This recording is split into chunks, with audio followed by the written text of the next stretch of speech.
Bonsoir Olivier Dussopt, bienvenue sur ce plateau. Vous êtes ministre du Travail, du Plein Emploi, de l'Insertion. Je vais vous interroger avec Benjamin Duhamel. Bonsoir Benjamin.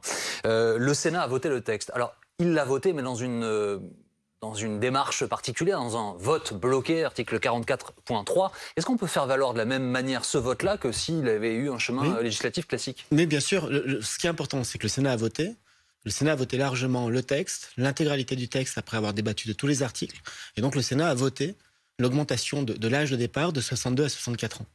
Et le Sénat a voté dans la procédure que vous avez évoquée, mais après des débats qui ont été très nourris.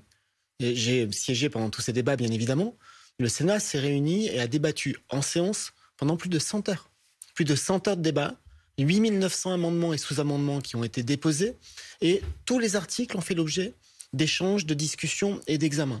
Et donc, le texte aujourd'hui est voté et il a cette légitimité d'un texte sur lequel nous avons pu aller au bout. La gauche au Sénat a essayé de faire de l'obstruction. Pas la même qu'à l'Assemblée, mais de l'obstruction quand même, avec des milliers d'amendements. Mais malgré cela, le Sénat a pu évoquer tous les articles, toutes les dispositions et voter à la fin sur ce texte avec Monsieur Dussopt, vous venez, vous, de la gauche. Vous avez dit dans la presse, je me souviens très bien la semaine dernière, c'était en une du Parisien, c'est une réforme de gauche. Et on a vu au Sénat, Bruno Retailleau, patron des sénateurs républicains, dire « Nous avons voté notre réforme ». C'est notre réforme, puisque nous voulions cette réforme. On a d'abord voté une réforme nécessaire, il faut le rappeler. Nécessaire parce que nous avons un système de retraite qui a un déficit. Mais ça vous fait rien de voir le patron des Républicains au Sénat qui dit que c'est une réforme de droite? Je vais y venir.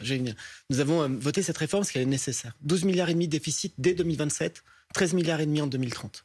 Et nous avons voté une réforme qui permet effectivement de répondre à plusieurs objectifs. Pourquoi est-ce que j'ai dit cela? Je l'ai dit d'abord parce que tout autour de nous, les gouvernements sociaux-démocrates ont fait la même chose. Ils ont relevé l'âge de départ à la retraite. Et ce que j'ai dit, c'est qu'un gouvernement social-démocrate en France aurait pu faire la même réforme. Donc là, c'est la droite qui vote une réforme de gauche. Ne soyons pas caricatural non plus. C'est pas parce que parfois j'ai des phrases rapides qu'on doit tous l'être. Mais ce que je veux dire, c'est que cette réforme, c'est une réforme qui a des accompagnements, qui a des mesures d'accompagnement très fortes.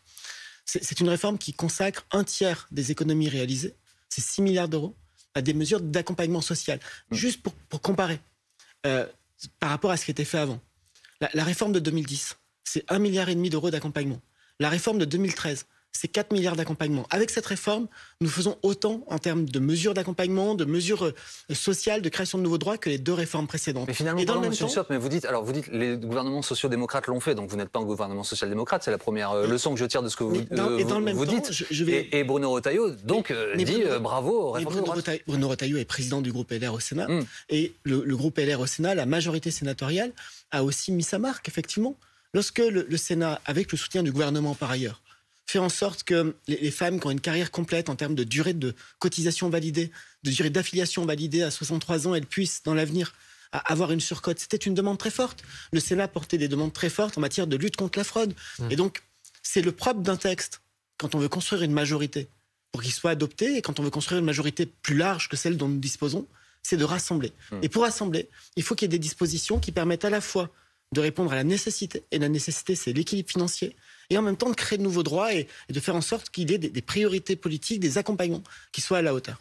Est-ce que vous espérez, Olivier Dussopt, que ce vote au Sénat affaiblisse la mobilisation? Parce que quand on interroge Laurent Berger ce midi ou quand on voit les déclarations du côté de la CGT, honnêtement, ça ne change pas grand-chose pour eux. Ils disent au fond, on savait très bien que le Sénat allait voter ce texte, donc ça ne change rien pour nous. Est-ce que vous espérez que les gens se disent c'est voté au Sénat, donc à ce moment-là, la mobilisation va faiblir? Je dis souvent que je ne fais pas la météo du climat social plusieurs fois vous des mobilisations. Je dis souvent, mais c'est une réalité. Hier, il y avait moins de monde dans la rue que les jours précédents, mais de la même manière que je ne commente pas, je ne porte pas d'appréciation quand il y a beaucoup de monde, je n'en porte pas plus lorsqu'il y a moins de monde. Ah si, vous venez de dire il y a moins de monde. Ce n'est pas moi qui fais la météo, et ce n'est pas moi qui tiens ce baromètre. Ce que je crois, c'est que beaucoup de nos concitoyens, beaucoup de Françaises et de Français, même quand ils considèrent que cet effort qu'on demande à tous est un peu difficile et que beaucoup d'entre eux considèrent que si on pouvait se passer d'augmenter l'âge, ce serait peut-être pas plus mal, ils savent aussi que la réforme est nécessaire. Ça ne veut pas dire qu'ils la pensent agréable, ça veut dire qu'ils savent qu'elle est nécessaire, qu'ils savent qu'il faut qu'elle soit mise en œuvre justement pour sauver le système par répartition et faire en sorte que demain... Vous misez sur une forme de résignation des Français? Non, ce n'est pas le cas parce que... Qui d'ailleurs sont de plus en plus nombreux à penser de toute façon que cette réforme ira au bout tout en étant très majoritairement opposés à cette réforme. Je ne parle pas de résignation, mais je considère que nous devons mesurer ce que nous faisons, et ce que nous faisons, c'est demander un effort aux Français. Nous faisons en sorte que cet effort soit réparti le plus justement possible. Ce sont les mesures que j'ai évoquées, sur les carrières longues, sur la prise en compte de la pénibilité. Nous faisons en sorte de créer de nouveaux droits avec le minimum de pension, avec la question de la surcote que j'ai évoquée, mais aussi avec la création de nouveaux droits pour les aidants familiaux, pour les orphelins qui peuvent être confrontés à des difficultés aujourd'hui, sur les pensions de reversion. Tout ça, ce sont des avancées. Et donc, pour financer ces avancées, pour financer le déficit, il y a un effort à faire, parce que c'est cet effort qui permet de générer des recettes. J'ai envie de dire, tout ça pour ça. Je ne parle pas des avancées que vous venez de citer, ce que vous présentez comme des avancées, mais vous avez un lien qui est très fortement dégradé avec les corps intermédiaires désormais. Il reste 4 ans à gouverner, tout de même Emmanuel Macron, ça n'est pas rien. Vous avez des Français dans la rue, majoritairement les actifs qui disent on ne veut pas de ce texte. Et ça n'est même pas une réforme systémique totale. Vous n'avez pas renversé le système des retraites en France. C'est une réforme paramétrique. Alors, il y a des choses qui bougent à l'intérieur, mais c'est bien un texte de budget, un texte rectificatif budgétaire. C'est pas un texte ad hoc fondamental qui a tout changé. Pourquoi est-ce que vous ne l'avez pas fait, quitte à avoir tout le monde à dos, les Français dans les sondages, les syndicats dans les discussions? D'abord parce qu'il y a une urgence en termes de déficit. Et quand vous dites tout ça pour ça, il faut quand même mesurer les choses. Nous sommes en 2023. Toutes les prévisions disent que le déficit va exploser. Tout à l'heure, je disais c'est 13,5 milliards par an en 2030. Oui, mais le corps, par exemple, dit qu'il n'y a pas d'urgence immédiate. Pardon, mais tout le monde lit le corps, ou en tout cas tout le monde fait comme s'il avait lu le corps et dit souvent n'importe quoi. Non, mais vous êtes d'accord, monsieur... le rapport du corps, il se trouve que je l'ai lu. Oui, moi aussi. Et donc vous êtes d'accord que sur la partie immédiate, c'est-à-dire les prochaines années, il n'y a pas d'urgence selon le corps? Il y a urgence. Et laissez-moi l'expliquer en quelques mots ou quelques phrases. En 2021-2022, le système est à l'équilibre parce qu'il y a une reprise économique. Mais dès 2023, c'est presque 2 milliards de déficit. Et ce déficit, il est de 2 milliards en 2023 et il se creuse très vite pour atteindre 12,5 milliards en 2027, c'est dans 4 ans. C'est 13,5 milliards en 2030, c'est 20 milliards par an en 2035. Si on ne fait rien, il y a 2 conséquences. La première, c'est qu'en 10 ans, on prend 150 milliards de déficit et donc de dettes supplémentaires. Et puis le corps, puisque vous avez cité le rapport, dit aussi que si on ne fait rien, le niveau des pensions décroche par rapport au niveau de revenus des actifs. Donc si la solution c'est de rien faire et attendre, en laissant 150 milliards de dettes s'accumuler et en prenant le risque d'appauvrir les retraités, ça n'est pas notre responsabilité. Non, ce n'était pas le sens de ma question, vous l'avez bien compris. La question était de dire, est-ce que ça ne valait pas le coup d'attendre peut-être 1 an, de discuter, de concerter encore plus, de trouver un consensus pour faire une immense réforme? Parfois, il est dit que la réforme telle qu'on la met en œuvre, elle se met en œuvre rapidement. Et c'est une réalité, puisque dès la fin de l'année 2023, elle va être mise en œuvre. Mais pourquoi est-ce que nous ne pouvons pas attendre? Ça rejoint votre question. Parce que le déficit, il n'attend pas non plus. Ce n'est pas parce que vous faites une pause dans les réformes que le déficit arrête de se creuser. Et donc, les marches à franchir, les marches à gravir pour rééquilibrer le système. Et l'équilibre, ce n'est pas que des chiffres. Derrière les chiffres, ce sont des finances sociales, donc ce sont des impôts, ce sont des cotisations et ce sont des vies. Même si vous avez reconnu, Olivier Dussopt, dans cette interview au Parisien, qu'en 2030, ce ne serait pas tout à fait l'équilibre, mais qu'il y aurait 300 ou 400 millions d'euros de déficit. En fonction des mesures adoptées par le Sénat, il y a ce risque-là. Mais j'ai aussi entendu la majorité sénatoriale, et c'est le cas de la majorité présidentielle, dire que dans les discussions qui s'ouvrent en commission mixte paritaire, elle se tiendra mercredi matin, l'objectif c'est l'équilibre. Donc on reviendra à objectif équilibre en 2030. C'est évidemment notre objectif. Pour reprendre l'expression qui était utilisée tout à l'heure, on fait une réforme pour sauver le système. Sauver le système, ça passe par l'équilibre. Vous savez, moi, j'étais maire pendant 10 ans. Je suis député depuis 2007 et j'ai eu la chance d'avoir plusieurs portefeuilles ministériels. Il y a une chose qui est absolument certaine, c'est que l'équilibre budgétaire, ça n'est pas que pour faire plaisir aux comptables. L'équilibre budgétaire, c'est la capacité à faire, c'est la capacité à agir. Si vous voulez faire des choses, lorsque vous êtes en responsabilité, lorsque vous portez une action publique, si vous voulez créer des droits, il faut que vos finances soient saines et il faut que vos systèmes soient équilibrés. Moi, dans toutes les fonctions que j'ai eues, je ne dormais pas mieux avec 0,1 ou 0,2% de déficit en plus ou en moins. Mais je sais que l'équilibre, le budgétaire, d'une certaine manière, c'est ce qui vous permet d'agir. C'est un levier, c'est un outil.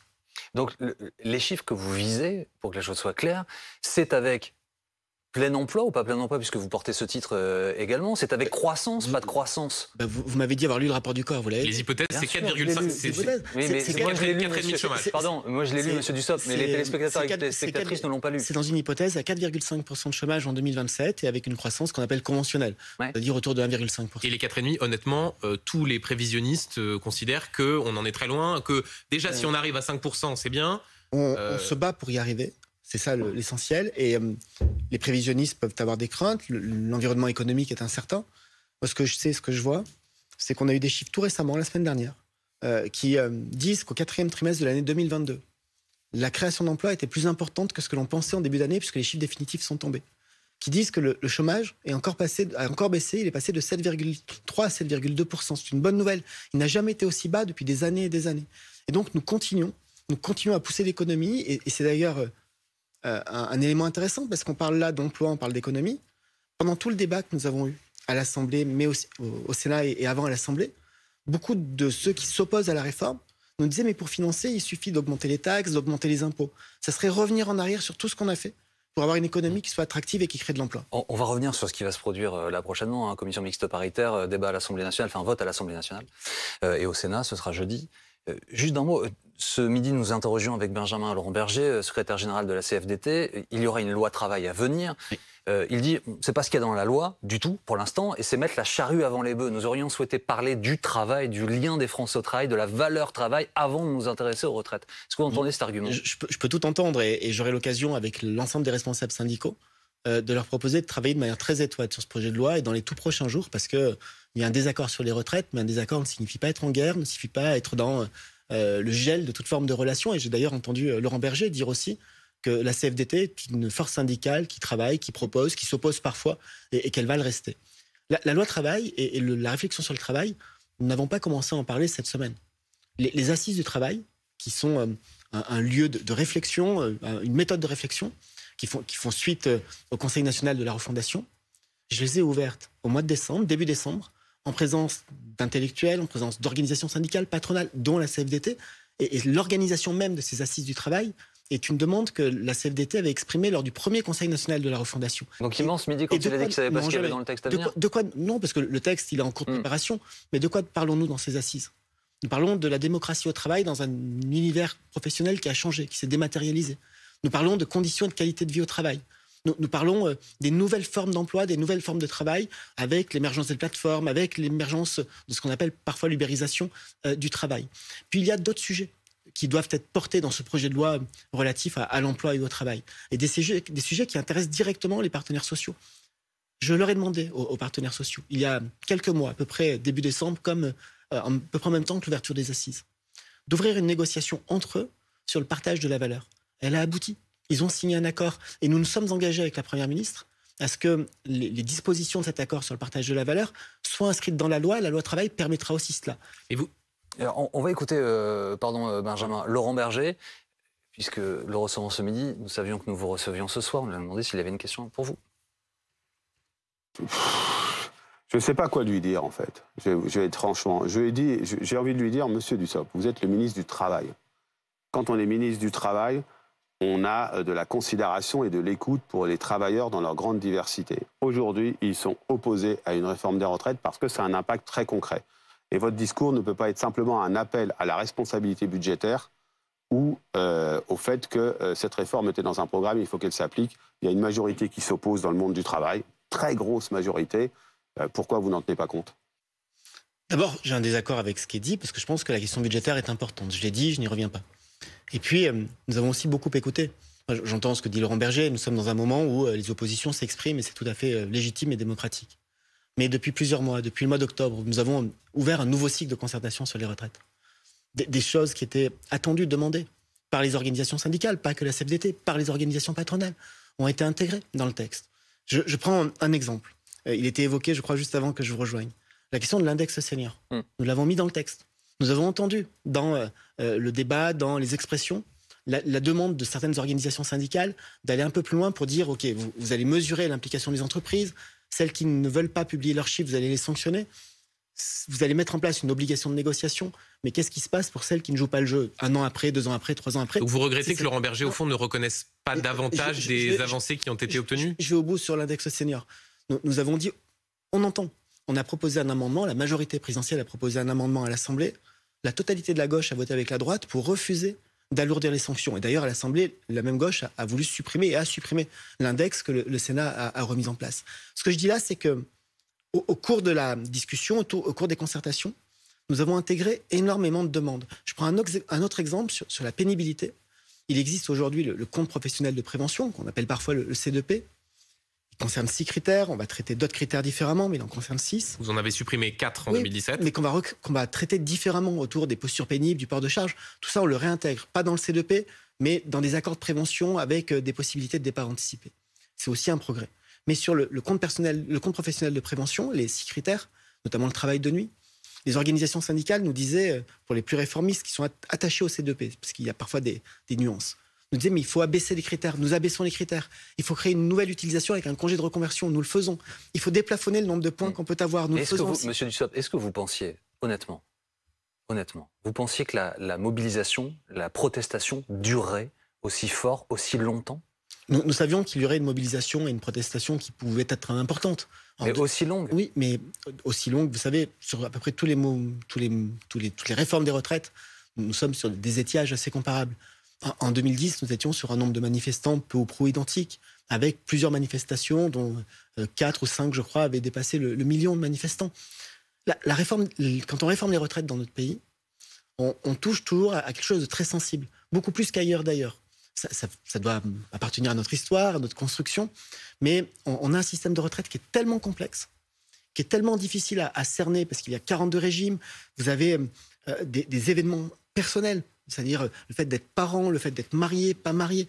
Et la communication du gouvernement n'a pas non plus permis, monsieur Dussopt, cette clarté sur les 1 200 euros, sur combien de personnes ça concernerait, sur les femmes.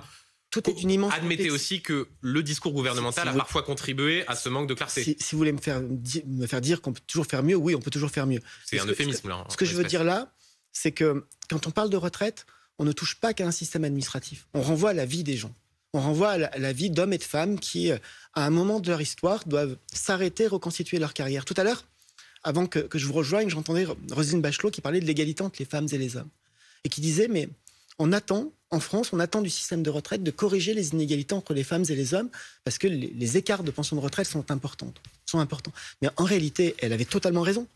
Le système de retraite n'est pas injuste avec les femmes. S'il y a une telle différence du niveau de retraite entre les femmes et les hommes, c'est parce que le système de retraite, il reflète les inégalités de toute une vie. Et pour régler cette question de l'égalité femmes-hommes dans les retraites, il faut d'abord régler la question de l'égalité professionnelle. Et on attend beaucoup du système de retraite en France, parfois un peu trop, et ça explique aussi combien ça peut être passionné et passionnel comme débat. Nous l'avons évoqué, donc le Sénat a voté le texte. Commission mixte paritaire, 7 sénateurs, 7 députés, ils vont se parler vraisemblablement mercredi. C'est mercredi matin que la réunion est prévue en tout cas. Avant un vote, jeudi matin au Sénat et jeudi après-midi à l'Assemblée nationale. Si la commission mixte paritaire adopte ses conclusions. A priori, 10 membres de cette commission mixte paritaire sont favorables au texte sur 14. Oui, mais une commission mixte paritaire, pour y avoir participé quand j'étais député, c'est toujours un moment un peu particulier parce que l'Assemblée et la majorité à l'Assemblée a des attentes. La majorité au Sénat a des attentes aussi. Il y a, je crois, en partage entre les deux majorités, la volonté de l'équilibre budgétaire. Et pour entrer dans l'équilibre budgétaire, tout ne rentre pas forcément. Donc il faut faire des choix, des priorités. Il faut discuter aussi sur les concessions que les uns et les autres sont prêts à faire pour avoir un texte partagé. Il y aura donc un vote dans les deux chambres, et c'est normal. On va écouter Olivier Véran à l'issue de la réunion à laquelle vous avez participé, monsieur Dussopt, juste avant de venir ici à Matignon. Nous ne voulons pas de 49.3. Nous souhaitons transformer notre majorité relative en majorité absolue sur le texte des retraites et nous nous sommes donné les moyens de le faire en faisant évoluer progressivement notre projet. Je vous rappelle qu'initialement, on parlait d'un départ à 65 ans, c'est aujourd'hui 64 ans. Et puis nous avons introduit par voie d'amendement, à l'écoute des syndicats, des forces politiques, notamment de la majorité, mais aussi des oppositions, des mesures fortes, des mesures importantes. Nous sommes dimanche, il est 19h20. Est-ce qu'au moment où nous parlons, vous avez la majorité à l'Assemblée ? Nous la construisons et nous sommes convaincus d'avoir une majorité, de pouvoir construire cette majorité. Olivier Véran a dit l'essentiel. Il y a un texte qui a évolué parce que la majorité souhaitait l'améliorer, c'est une bonne chose. Évolué parce que nous avons aussi entendu des attentes très fortes des oppositions, et notamment du groupe des Républicains au Sénat. Mais, vos propres députés, monsieur le ministre, ils entendent aussi la colère dans leur circonscription quand ils entrent. Ils entendent aussi au marché, ailleurs. Je dis marché, puisque c'est, pardonnez-moi, vous savez, la majorité, le poncif de la majorité publique. La majorité est très unie, très soudée. Elle sait que cette réforme est importante. Richard Ramos, député du Loiret Modem, disait encore ce matin qu'en l'état, il ne pensait pas voter le texte. On verra d'ici jeudi, c'est déjà exprimé en ce sens. Mais on ne doit pas faire d'une personne, aussi respectable soit-elle. Barbara Pompili, de la même manière. Le baromètre de toute une majorité. Donc nous construisons cette majorité. Est-ce que vous la construisez avec la menace? Parce que le bureau de Renaissance a dit aux députés de la majorité, soit vous votez, soit vous êtes exclus. Moi, je fais de la politique depuis suffisamment longtemps pour savoir que la menace, ça ne marche pas.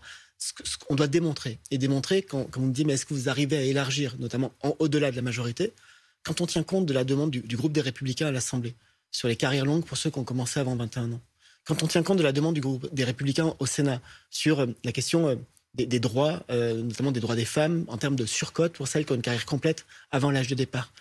Il y a, une fois que ces avancées, une fois que ces modifications ont été apportées, une forme de cohérence. Et la cohérence, c'est de voter le texte. Donc nous allons construire cela, et avec un objectif qui est évidemment d'avoir une majorité jeudi au Sénat, puis à l'Assemblée. Vous savez, on nous a souvent dit, tout ça, les retraites ou autre chose, tout ça, ça ne passera pas. La loi sur les énergies renouvelables portée par ma collègue Agnès Pannier-Runacher. Pas de 49.3. La loi sur la sécurité intérieure de Gérald Darmanin. Pardonnez-moi, c'est pas très de différent. 49.3. Là, la loi sur. Vous avez la garantie ce soir qu'il n'y aura pas de 49.3 la loi sur la réforme de l'assurance chômage. Est-ce que vous pouvez nous dire ce soir qu'il n'y aura pas de 49.3 La loi sur la réforme de l'assurance chômage, tout le monde nous disait c'est impossible. Je l'ai fait voter par le Parlement et sans 49.3. Donc aujourd'hui. Vous pouvez nous dire ce soir qu'il n'y aura pas de 49.3 nous construisons cette majorité. Nous la construisons député par député, voix à voix, en montrant que notre texte est un texte qui peut rassembler une majorité dans les deux chambres. J'entends tout ça, mais donc vous ne pouvez pas l'assurer ce soir. Et comment vous dire, assurer en disant jamais de la vie, alors que c'est un outil constitutionnel, ça serait assez stupide. Pardon. C'est un vice démocratique selon Laurent Berger ce midi. C'est dans la Constitution, donc on peut être d'accord ou pas avec la Constitution, mais ça existe dans la Constitution. Ça a été utilisé. Je pense par exemple au gouvernement de Michel Rocard, qui l'a utilisé une 30aine de fois. 28 fois, oui. 28 mais juste comme visiblement vous ne voulez pas tout à fait répondre à Jean-Baptiste, inversons la question. Dans quel scénario vous seriez contraint d'utiliser le 49.3 ? Nous ne voulons pas du 49.3 parce que nous sommes convaincus que nous pouvons construire une majorité. majorité. Dans quel scénario vous seriez contraint et forcé d'utiliser ce 49.3 ? Je ne fais pas de politique fiction, nous construisons une majorité. Je ne vais pas vous dire on va inventer des hypothèses qui ne marchent pas. Nous construisons la majorité. La majorité aujourd'hui, donc tout le monde compte. En vérité, je comprends ce que vous dites et vous avez raison de le dire. Vous êtes dans votre rôle. Nous, ce que nous savons, c'est que tout le monde est en train de se compter dans chaque rang. Donc, vous nous confirmez ce soir que en tout cas, les débats, les discussions, les négociations, c'est avec LR. C'est-à-dire que vous essayez, c'est chez LR que vous allez chercher les voix. Il y a eu beaucoup de discussions avec eux jusqu'à présent. Ça ne veut pas dire qu'ils rentrent dans la majorité. Ça ne veut pas dire que nous sommes dans le même camp. Mais il y a une volonté souvent partagée d'avoir une réforme des retraites qui soit efficace, qui permette d'équilibrer et d'améliorer le système. Mais je reviens à votre histoire personnelle, monsieur Dussopt. Vous qui êtes un ancien du PS, ça veut dire que vous discutez avec personne au PS, par exemple ? Mais je suis ouvert à tout. Enfin, pardon, mais dans la discussion au Sénat, on peut dire les choses de manière caricaturale, sauf qu'on est sur une discussion qui prend des dizaines d'heures. Et donc, il y a des choses beaucoup plus précises et beaucoup plus détaillées que ce qu'on dit rapidement. J'ai intégré, je prends ce seul exemple, il y en a d'autres. J'ai intégré un amendement qui m'a été proposé par une députée communiste lors d'une audition de la délégation aux droits des femmes. Parce qu'il va dans le bon sens. Nous avons, elle votera, elle ? Je ne crois pas parce qu'elle est opposée à la question de l'âge. Mais n'empêche qu'on a avancé sur sa disposition. Nous avons intégré des dispositions pour améliorer ce qu'on appelle les lois Chassaigne, du nom du président du groupe communiste, notamment pour protéger et permettre d'accorder la garantie Chassaigne, c'est-à-dire une pension minimum à 85% du SMIC, aux exploitants agricoles qui ont dû interrompre leur carrière un peu plus tôt que l'âge de la retraite pour des questions d'invalidité ou d'incapacité. Ce serait un échec si le 49.3 était utilisé par le gouvernement ? Je le répète, mais j'ai bien compris que vous vouliez me faire dire ce que je ne veux pas vous dire. On pose des questions. Vous répondez ou pas ? Nous ne voulons pas utiliser le 49.3 parce que nous sommes persuadés que l'on peut construire... Parce que ce serait un échec parce que nous sommes persuadés de la négociation, que l'on peut construire une majorité sur ce projet. Après, j'entends ce que vous dites aussi. Vous avez évoqué les pressions, etc. Ça fait partie de la discussion. En tout cas, ça fait partie de l'enjeu. Moi, je ne considère pas normal que telle ou telle organisation syndicale se permette de menacer les élus de coupure d'électricité ou de coupure de courant. D'abord parce que quand c'est fait, c'est dangereux. Ma propre commune, en Ardèche, mardi, a fait l'objet d'une coupure. Justement, monsieur le ministre, sur la façon dont se manifeste la protestation, au cours de la plus grande journée de mobilisation des Gilets jaunes en 2018, il y avait 283 000 personnes dans la rue. C'est moins qu'hier, qui était, vous l'avez dit vous-même, une journée moins importante que les précédentes. Ce jour-là, il y a eu 1082 ou 1083 interpellations. Il y en a eu 32 hier. C'est la démonstration que quand les organisations syndicales organisent des manifestations, ça se passe bien. Et le gouvernement, à l'issue des Gilets jaunes, de cette mobilisation, a donné 13 milliards d'euros. Et les organisations syndicales ne comprennent pas. Et pour être tout à fait précis, le gouvernement, sous l'autorité du président de la République, avait pris un certain nombre de mesures sur le pouvoir d'achat après un grand débat initié par le président de la République qui avait permis aussi de mettre des mots sur une forme de malaise dans la société. En l'occurrence, je comprends bien que ce soit embarrassant, monsieur le ministre. Non, ce n'est pas une question d'embarras. Vous voyez bien le lien. J'ai porté ces mesures, je les ai mises en œuvre comme ministre du Budget. Elles vont dans le bon sens et au-delà des manifestations de l'époque, il y avait une vraie difficulté de ras-le-bol fiscal, de dégradation du pouvoir d'achat. Donc c'était un hasard de calendrier, ce que vous nous dites ? Non, c'était le témoignage d'un malaise. Et je ne confonds pas le malaise qui avait été exprimé en novembre 2018 avec les faits de violence qui ont suivi pendant les Mais là, il n'y a pas un témoignage de malaise dans la rue depuis cette journée de mobilisation ? Il y a des interrogations, des inquiétudes et même des oppositions. Pas de déni avec cela. Et de la même manière que les manifestations se passent bien, mais ce n'est pas parce que les manifestations se passent bien grâce aux organisations syndicales, grâce aux forces de police qui participent à cette organisation, que ça rend acceptable un certain nombre de comportements ou d'actions, des coupures sauvages qui peuvent mettre en danger des personnes sous respirateur, qui peuvent perturber le fonctionnement des services et perturber le fonctionnement des entreprises. Je fais la différence entre cette capacité qu'ont les organisations syndicales à organiser des mobilisations et des manifestations, et puis quelques-uns qui font preuve de violence ou de menace. Mais Monsieur Dussopt, la question c'est aussi dans quel état vous laissez le pays si ce texte est voté. C'est notamment ce que nous disait Laurent Berger ce midi. Il dit au fond, le pays sera fatigué, il risque d'y avoir beaucoup de ressentiment. Ça risque même de favoriser in fine Marine Le Pen qui dit si je suis élu en 2027, de toute façon cette réforme sera défaite parce que je la retirerai.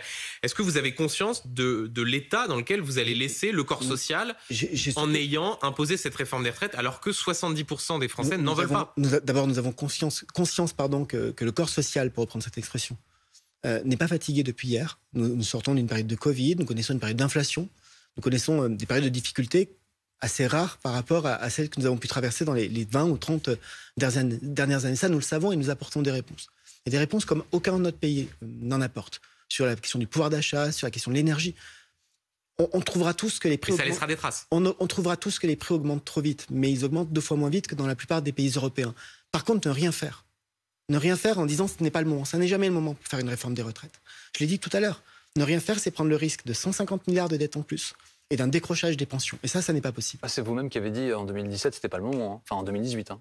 En 2018 ? Non, oui, je n'ai pas parlé des retraites. Non, mais pas vous-même. Et Emmanuel Macron avait mis la réforme de retraite dans sa campagne 2017. Il a dit à plusieurs reprises de son quinquennat que ce n'était pas le moment. Et nous le faisons là, y compris pour apporter des réponses aussi. Je voudrais vous faire écouter à nouveau Laurent Berger, invité ce midi de notre émission, qui fait allusion très claire à des méthodes qui le visent personnellement et qu'il dénonce. Je suis sur le débat d'idées, je ne suis pas sur les attaques de personnes. J'aimerais bien que de l'autre côté, ce soit la même chose. J'aimerais bien que de l'autre côté, je ne sais pas, demander si, y compris dans les rédactions parfois, on ne passe pas des petits messages sur Laurent Berger serait ici, Laurent Berger voudrait faire... Donc là, l'Élysée passe des messages sur vous ? C'est ce que je pense, ouais. Vous réagissez comment, ça ? Je partage tout le début de son propos. Pas d'attaque personnelle. Et franchement, avec les quelques semaines que j'ai passées, je ne peux que le partager parce que j'en ai subi de très violentes.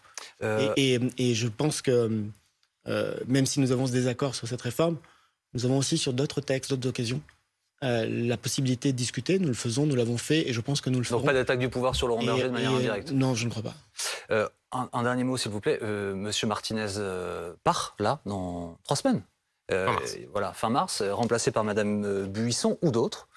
Puisqu'il y aura une campagne. Je dis Madame Buisson, elle sera sur ce... J'ai cru comprendre qu'elle me succédait. Juste dans quelques instants. Au même poste. Ici, en tout cas. D'autres candidatures, hein, évidemment. Céline Verzelletti, voilà, Sophie Binet, peut-être. Enfin, on regarde ça de près. Philippe Martinez qui s'en va, ça tourne une page pour vous ? Oui, vous imaginez bien que je ne vais pas me prononcer sur le congrès de la CGT. Je n'en suis Non, mais c'est une figure... Je ne suis pas légitime à le faire et ça serait totalement inélégant et inapproprié. Mais vous allez envoyer un petit SMS ou pas ? C'est une page de l'histoire syndicale, effectivement. Vous lui mettre un petit SMS ? C'est un personnage, j'espère pouvoir le croiser avant son départ pour lui souhaiter une bonne suite dans sa carrière ou dans son engagement. Merci beaucoup, Monsieur le ministre, d'avoir été avec nous ce soir en direct sur BFM TV.